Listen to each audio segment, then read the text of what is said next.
My name is Wes. This is a question for any of you, really.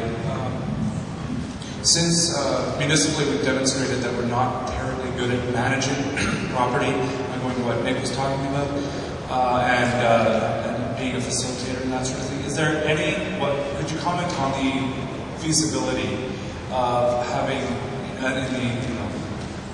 there's the model of the funds follow the student in that argument. Is there some comparable having a benefit that goes toward the rent rather than owning the facilities itself? Is there some way of funding property wherever they can find housing of a certain value?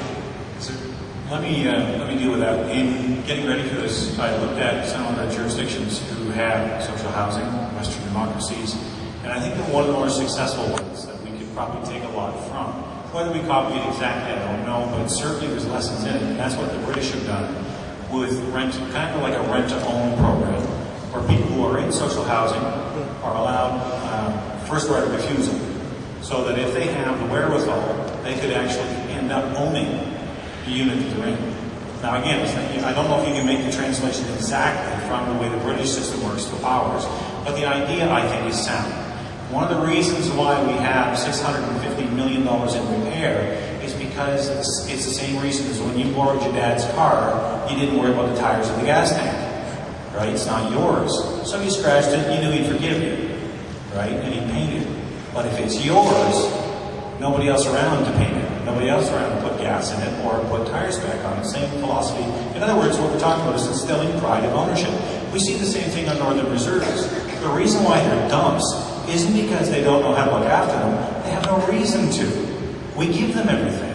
So instead of handouts, we say, here it is, you take it, you own it, you look after it, it's yours. And if it falls apart, there will be nobody coming along and pick it up afterwards. So there's a certain area that we could explore with that. And again, I must admit, I'm not sure exactly how it all would work out. But something like that. Shared ownership, leading towards sole ownership with right and title, and all that sort of thing built into it, so that when they go to bed at night, after they've made their, established a mortgage, they can say, this is mine. And it's going to look good because I care about it. And that will make a huge difference in people's self-esteem.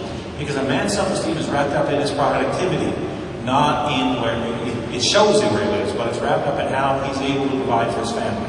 And when you allow him to project that through where he lives, the change is just unimaginable. So I would certainly look hard in a system like that.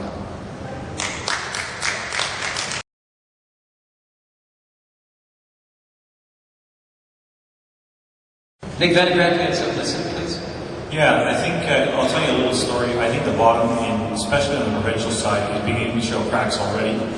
One of the panelists, I think it was Dr. Lee, mentioned that in places like Greece, you're going to see people not breaking promises, but just, the pension check you were going to get, well, maybe it'll come a little later, won't be as much. Dalton McGuinty did exactly that a couple of weeks ago with the provincial tax rebate. When do we start getting it for those with a low and middle income? In July. And it'll be laid out over the next several months after that. Little kisses from Dalton McGuinty about how much he loves us. I had a friend of mine, daughter works at a restaurant, and one of her, she's the cook, and the waitress is about as apolitical as you can get. She wouldn't know Dalton McGuinty from Tim Hudak from Stephen Harper. If they all sat down and started fighting in the middle of the restaurant, she wouldn't know who's who. But when she found that out, she went ballistic. She couldn't believe she was counting on that money for a brake job for her car. And that is happening all over the province. And those are the things that wake people up and really tick them off. And even people who voted for Dalton McGuinty, when they recognize the economic reality, then that's when the tide turns and you start to see some cracks. Now, what can we do about it? Well, because in essence, we have to take this information and transmit it. I'm lucky. I have a certain platform I can use to do that. But for the average person, it's hand to mouth. It's just talk to your friends, get the word out there, Facebook, Twitter, whatever it takes. But when you start bringing home stories like that, and other people going, yeah, that happened to me, yeah, that happened to me, yeah, that happened to me, then all of a sudden you start this wave building, and not even Dalton McGuinty can resist that.